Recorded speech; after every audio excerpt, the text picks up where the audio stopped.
Assalamualaikum warahmatullahi wabarakatuh. Halo teman-teman semua, perkenalkan nama saya Amalia Puspita, NPM 19754002, Program Studi Agribisnis Pangan semester 4, Politeknik Negeri Lampung. Di sini saya akan mencoba menjelaskan mengenai materi dari mata kuliah perdagangan internasional, yaitu metode pembayaran ekspor. Baik, langsung saja. Metode apa saja sih yang dapat digunakan dalam pembayaran ekspor? Yang pertama, yaitu ada advance payment, yang merupakan pembayaran langsung kepada eksportir sebelum barang yang dipesan dikirim. Yang kedua ada letter of credit, yaitu jaminan yang diterbitkan oleh issuing bank atas perintah aplikan atau buyer kepada eksportir agar importir melakukan pembayaran sejumlah tertentu. Yang ketiga yaitu ada open account, yaitu barang dikirim terlebih dahulu oleh eksportir dan pembayaran dilakukan setelah importir menerima barang tersebut. Dan yang keempat yaitu consignment atau konsinyasi, yaitu pengiriman barang kepada perantara yang akan menjual barang tersebut kepada final buyer. Kepemilikan barang tetap milik eksportir sampai barang tersebut terjual. Apa sih letter of credit itu? Jadi, letter of credit merupakan cara pembayaran internasional yang menjadikan mungkin seorang eksportir menerima pembayaran langsung tanpa menunggu berita dari luar negeri. Pembayaran tersebut akan diterima setelah barang dan berkas dokumen dikirimkan ke luar negeri atau kepada pemesan. Tujuannya untuk memberikan jaminan atau keamanan bagi eksportir untuk mendapatkan pembayaran atas barang yang dijual. Sedangkan bagi importir, yaitu memberikan jaminan bahwa banknya atau issuing bank tidak akan melakukan pembayaran sebelum persyaratan yang ditentukan dalam LC dipenuhi. Kemudian fungsi dari LC yaitu suatu perjanjian bank dalam menyelesaikan transaksi perdagangan internasional. Yang kedua, memberikan pengamanan bagi pihak-pihak yang terlibat dalam transaksi yang diadakannya. Ketiga, merupakan instrumen yang didasarkan hanya atas dokumen-dokumen dan bukan atas barang dagangan atau jasa. Yang keempat, yaitu membantu issuing bank memberikan fasilitas pembayaran kepada importir dan memonitor penggunaannya. LC yang dikirim dari opening bank kepada koresponden bank biasanya berbentuk 1. Surat atau mail, yang kedua telex atau kabel, dan yang ketiga SWIFT.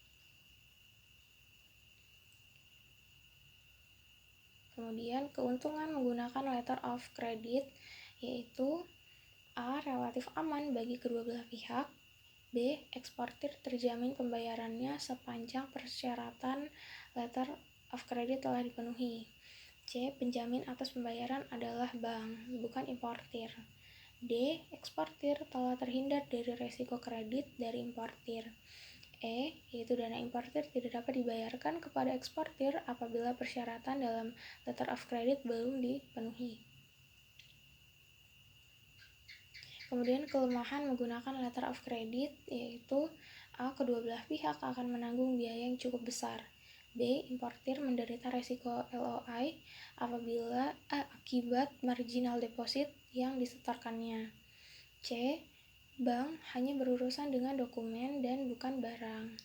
Kemudian pihak-pihak yang terlibat dalam LC yaitu untuk yang terlibat secara langsung ada importir, eksportir, bank pembuka atau penerbit LC, bank penerus LC, bank yang menjamin pembayaran atas letter of credit, bank pembayar, bank yang menegosiasi, dan bank yang diminta mengganti pembayaran. Kemudian yang tidak terlibat langsung yaitu perusahaan atau maskapai pelayaran atau perkapalan. Kemudian bea dan cukai atau pabean, kemudian perusahaan asuransi dan badan-badan pemeriksa. Untuk metode pembayaran ekspor, yang pertama yaitu pembayaran ekspor dilakukan setelah sales kontrak atau persetujuan antara eksportir dan importir. Yang kedua, importir mengajukan letter of credit ke issuing bank. Nah, berikut adalah contoh dari permintaan pembukaan LC impor. Yang ketiga, setelah issuing bank setuju dengan ajuan letter of credit dari importir, maka issuing bank akan mengeluarkan pemberitahuan letter of credit ke advising bank.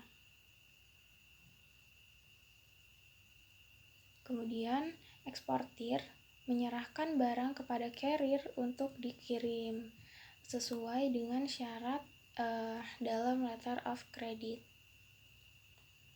Kemudian, pihak carrier atau pengangkut akan menerbitkan dokumen bill of lading atau bukti pengangkutan.